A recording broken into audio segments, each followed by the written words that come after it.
Hello students, welcome to Megha D classes.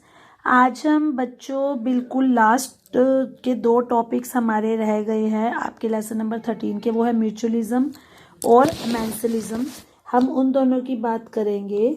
तो commensalism हमने अपनी लास्ट वीडियो में पढ़ा था। कमेंसलिज्म में हमने ये पढ़ा था कि एक ऑर्गेनिज्म जो है उसको बेनिफिट होता है और एक को ना फायदा है ना नुकसान है। एमेंसलिज्म थोड़ा सा उससे ऑपोजिट है। एमेंसलिज्म जो है उसमें एक को तो नुकसान होता है और दूसरे को कोई फर्क नहीं पड़ता, मतलब ना फायदा ना नुकसान। तो एमेंसलिज्म जो है वो आपकी एनसीईआरटी की बुक में ज़्यादा नहीं दिया हुआ है। एनसीईआरटी में आपको सिर्फ स्टार्टिंग में एमेंसलिज्म के बारे में ये बता दिया गया है कि एक को बेनिफिट, एक को नुकसान हो रहा है और एक को कुछ नहीं हो रहा। लेकिन आपको जो एग्जाम्पल याद रखना है एमेंसलिज्म का, वो है एंटीबायोटिक्स। कि जो हम एंटीबायोटिक्स बनाते हैं, मतलब एंटीबायोटिक्स वो दवाइयाँ होती हैं जो माइक्रो ऑर्गेनिजम्स के द्वारा बनाई जाती हैं और माइक्रो ऑर्गेनिजम्स के अगेंस्ट ही काम करती हैं। तो इसमें एक दवाई है जिसका नाम है पेनिसिलिन। इस दवाई को पेनिसिलियम नोटेटम नाम की फंगस से बनाया जाता है, जो कि एक माइक्रो ऑर्गेनिज्म है। और ये जो पेनिसिलिन है ये पॉइजनस होती है क्योंकि ये बैक्टीरिया को किल कर देती है। तो इसको आप एमेंसलिज्म में एग्जाम्पल की तरह ले सकते हो, क्योंकि यहाँ पर क्या है, जो आपका बैक्टीरिया है उसको तो नुकसान हो रहा, मतलब उसकी ग्रोथ रुक जाएगी। लेकिन जो पेनिसिलियम है उसे कोई फर्क नहीं पड़ता इस चीज़ से, मतलब उसको इसका ना फायदा ना नुकसान है। वो तो हम लोग जो इंसान है हम उसमें से फायदा निकाल रहे हैं। तो ये होता है मेंसलिज्म, जहाँ पर एक को नुकसान होगा और एक जो है न्यूट्रल होगा। और सबसे लास्ट में जो आता है दैट इज म्यूचुअलिज्म। म्यूचुअलिज्म होता है जहाँ पे दोनों को ही उस इंटरेक्शन से फायदा मिलता है। लाइकन्स आपने जरूर पढ़ा होगा छोटी क्लासेस में भी, जिसमें कि फंगस और जो फोटोसिंथेटिक एल्गी जिसको सियानोबैक्टीरिया कहते हैं, उन दोनों के बीच में एक म्यूचुअल या सिम्बायोटिक रिलेशनशिप बन जाता है। इसी तरह से माइकोराइजा का नाम सुना होगा, जिसमें फंजाई और हायर प्लांट्स की जो रूट्स है उनके बीच में एक इंट्रैक्शन बन जाता है। जो फंजाई है वो क्या करती है, वो सॉइल से न्यूट्रिएंट्स को एब्जॉर्ब करने में हेल्प करेगी प्लांट की। मतलब कुछ ऐसे न्यूट्रिएंट्स है जिन्हें प्लांट खुद एब्जॉर्ब नहीं कर पाता, तो उनको एब्जॉर्ब करने में फंजाई हेल्प करती है। और बदले में जो प्लांट है वो फंजाई को खाना देता है, मतलब कार्बोहाइड्रेट्स देता है। तो दोनों को यहाँ पर एक दूसरे से फायदा होता है। तो इसको हम बोलते हैं म्यूचुअलिज्म या सिम्बायोटिक रिलेशनशिप। इसके अलावा म्यूचुअलिज्म का एक एग्जाम्पल है जो हम प्लांट और एनिमल के बीच में भी देख सकते हैं। जैसे प्लांट्स हैं, प्लांट्स को भी पॉलिनेशन करने के लिए एनिमल्स की जरूरत होती है। जैसे आपने सुना होगा बटरफ्लाई है, हनी बी है, ये फ्लावर के जो नेक्टर उसको सक करके फिर दूसरे फ्लावर में जाती है। तो इस तरह से ये पॉलिनेशन में और उसकी सीड्स को डिस्पर्स करने में हेल्प करती हैं। अब क्योंकि यहाँ पर फ्लावर जो मतलब प्लांट्स हैं उनको ये बेनिफिट हुआ कि एनिमल्स की वजह से उनकी पॉलिनेशन हो गई, और बदले में जो एनिमल्स हैं उनको क्या फ़ायदा होता है, इसके बदले में एनिमल्स को खाने के लिए पोलन या नेक्टर मतलब रस मिल जाता है। और इसके अलावा कई बार ऐसा भी होता है कि म्यूचुअली बेनिफिशियल सिस्टम जो है उसमें चीटिंग भी हो जाती है। कि कुछ एनिमल्स ऐसे हैं जो नेक्टर तो चुरा लेते हैं, मतलब रस तो चुरा लेते हैं, लेकिन बदले में पॉलिनेशन नहीं करते, मतलब चीट कर लेते हैं कि उन्होंने एक चीज़ तो अपना फ़ायदा तो ले लिया लेकिन बदले में कोई फ़ायदा नहीं पहुँचाया। और कई बार ऐसा भी देखा जाता है कि प्लांट और एनिमल रिलेशनशिप में को इवोल्यूशन होता है।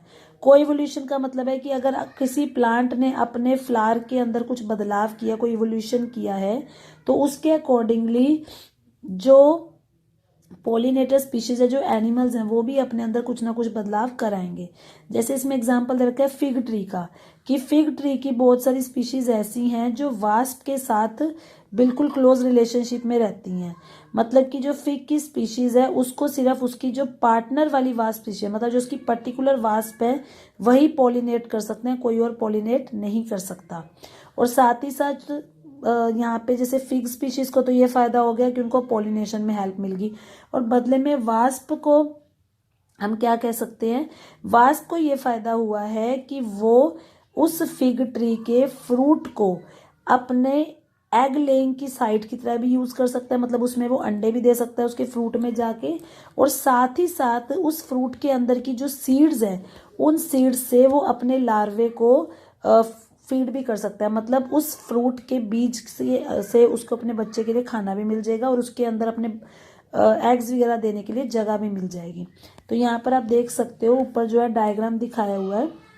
इसमें जो पहली पिक्चर है इसमें ये वास्प है जो कि फिग ट्री के अंदर आके पॉलिनेशन कर रहा है, और यहाँ पर उसने एग दिए हुए हैं और ये एग में से लार्वे निकल रहे हैं और वो उसके अंदर जो है फीड कर रहे हैं।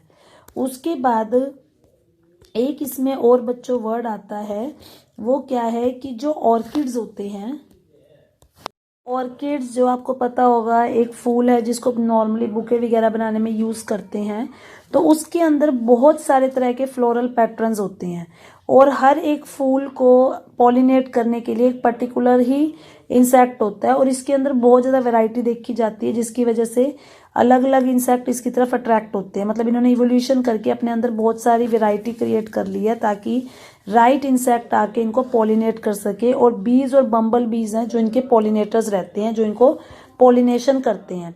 लेकिन कई बार ऐसा भी हो जाता है कि यहाँ पे सेक्सुअल डिसीट, मतलब सेक्सुअल लेवल पे धोखा भी देखा जाता है। एक ऑर्किड है ऑफ्रिज, उसे कई बार सेक्सुअल डिसीट भी वो कर जाती है, मतलब उसको बी से पॉलिनेशन करवाना होता है। तो पॉलिनेशन करवाने के लिए वो क्या करती है, अपने फ्लावर की एक पंखुड़ी को बिल्कुल फीमेल बी जैसा बना लेती है, मतलब उसकी लुक बिल्कुल फीमेल बी जैसी होती है, कलर मार्किंग सब वैसा हो जाता है। तो जो मेल बी है वो उसको फीमेल बी समझ के उसके साथ पॉलिनेशन कर लेता है, मतलब स्यूडो कॉपुलेशन, मतलब फॉल्स कॉपुलेशन हो जाती है विद फ्लावर। और उस प्रोसेस के दौरान जो फ्लावर है उसमें से पोलन ग्रेन झड़ जाते हैं। तो और वही बी जाकर जब दूसरे फ्लावर में स्यूडो कॉपुलेशन करती है तो जो पोलन ग्रेन उसके साथ चिपके रह गए होंगे वो दूसरे फ्लावर में चले जाते हैं। तो यहाँ पर हम ये देख सकते हैं कि जो फ्लावर है उसको तो बेनिफिट मिल गया, उसको तो पॉलिनेशन हो गया, लेकिन जो वहाँ पे बी थी उसको कोई बेनिफिट नहीं मिला है। और अगर फीमेल बी का जो कलर पैटर्न है वो किसी रीजन के दौरान, मतलब किसी भी रीजन की वजह से थोड़ा सा भी अगर चेंज हो जाता है तो पॉलिनेशन की सक्सेस वहाँ पे कम हो जाएगी। लेकिन जनरली ऐसा देखा जाता है कि यहाँ पे को इवोल्यूशन होता है कि मतलब अगर उस बी के अंदर में कोई बदलाव आया तो उसी के हिसाब से जो ऑर्किड फ्लावर है वो भी अपने अंदर बदलाव ले आएगा ताकि जो पॉलिनेशन है वो बना रहे। तो ये म्यूचुअलिज्म है जहाँ पे दोनों को एक दूसरे से फायदा हो रहा है।